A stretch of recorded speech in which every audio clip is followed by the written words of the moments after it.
Très urgent au niveau de la Côte d'Ivoire, oui, de ce 21 mai 2026. Tene Brahima Ouattara, le fils de Alassane Draman Ouattara, très en colère contre Kobena Kwasi Adjoumani. Oui, Kobena Kwasi Adjoumani confirme, l'audio est authentique. Oui, c'est lui-même sa propre voix. On écoute ici et la partager au maximum. C'est très important. Top, on est parti. Une vidéo circule sur les réseaux sociaux. Elle me met en scène. Elle me fait dire des choses que je n'ai jamais dites et qu'en aucune façon je ne dirai jamais. Elle est fausse. Elle a été fabriquée par l'intelligence artificielle ou à tout le moins par mimétisme vocal. Vous m'avez vu avec le président de la République à sa résidence. Nous avions même pris une photo ensemble. 2 semaines après, nous avons eu une grande rencontre. La rencontre avec le présidium où nous avons vu le président. Un président très lucide. Un président qui sait ce qu'il fait. Donc moi, je ne tiens même pas compte de ce que les gens racontent, mais je tiens compte de la réalité. Les gens peuvent raconter ce qu'ils veulent, mais soyez rassurés, le président Alassane Ouattara se porte très bien. Et tout ce qui se raconte, tout ce qui se dit, c'est vraiment de l'IA. Et je voudrais que les Ivoiriens aient les yeux ouverts sur l'essentiel du travail que fait le gouvernement, que fait le président de la République. Dans tous les cas, notre souhait, c'est que le président Alassane Ouattara vive très longtemps et qu'il soit toujours devant nous pour nous indiquer la voie du développement et continuer de développer la Côte d'Ivoire. Très en colère. Oui, c'est ça la réalité. On écoute ici tous ensemble et la partager au maximum. Top, c'est parti. Écoutez attentivement. Il a appris que tu as pris l'avion encore pour aller voir Macron. Vis-à-vis de Draman Ouattara. Papa Ado, tu as échoué, hein? Tu as échoué sur tous les plans. Depuis que tu es venu au pouvoir, là. Tout ce que tu as dit là, rien ne se réalise. Je suis économiste.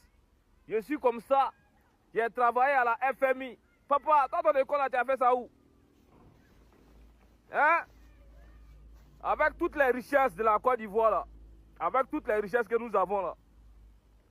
Tu dois prendre un crédit. Tu as pris crédit jusqu'à la Côte d'Ivoire est devenue le pays le plus endetté d'Afrique. Qu'est-ce que la Côte d'Ivoire n'a pas? On a l'or, on a le diamant, hein? On a le pétrole, on a le gaz. Dans nos matières premières, là, ça ne nous sert à rien, quoi. Tu es venu là, il n'y a pas de réconciliation dans le pays, là. Nous, on croyait que tu allais réconcilier les Ivoiriens. Mais jusqu'à présent, 15 ans au pouvoir, il n'y a toujours pas de réconciliation. Au contraire, tu n'as jamais envoyé un message de paix à la nation. Parce que ta politique là, c'est diviser pour régner. Tu n'as jamais envoyé un message de paix. Tu n'as jamais parlé dans une langue locale ivoirienne. Tout est en train de nous parler français, on en a marre. Tu dis que tu es né à Dimbokro ou bien où là? D'après eux. Hein? Faut nous parler dans ta langue maternelle. Tu as touché un peu nos cœurs avec.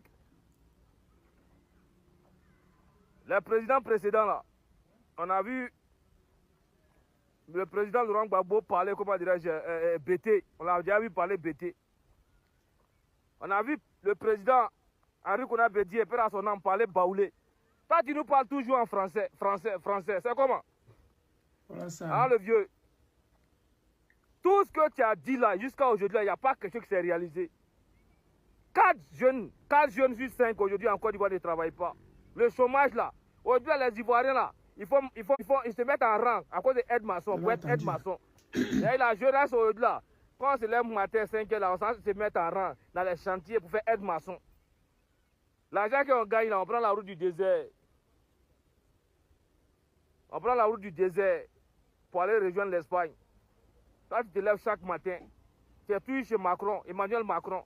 Tout le temps, ta politique là, c'est contre l'AES. Tu dois écouter les indications de Macron, les instructions de Macron pour les sanctions contre l'AES. Toi, tu ne penses pas à ton peuple.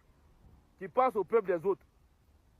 Hein, le si vieux, ça vient même, c'est bon. Voilà, Bilal, si on te dit pas, aujourd'hui, il n'y a pas de liberté d'expression.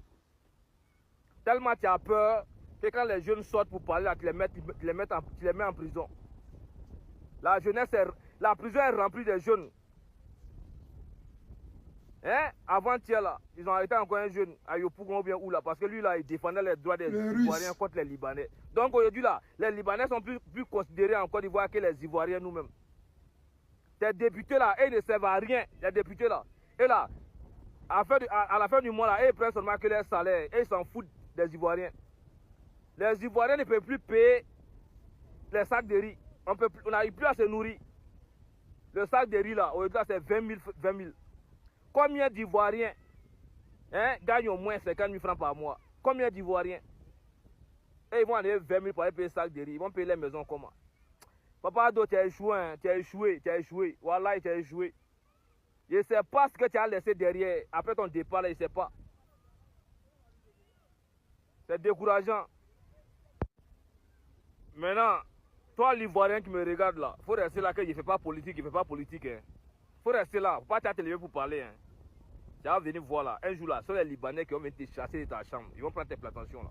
Ne vous levez pas pour parler, hein. Restez là, il ne fait pas politique. Tu vois, il ne fait pas politique. Qui n'a qu'à faire pour toi et puis tu vas dire.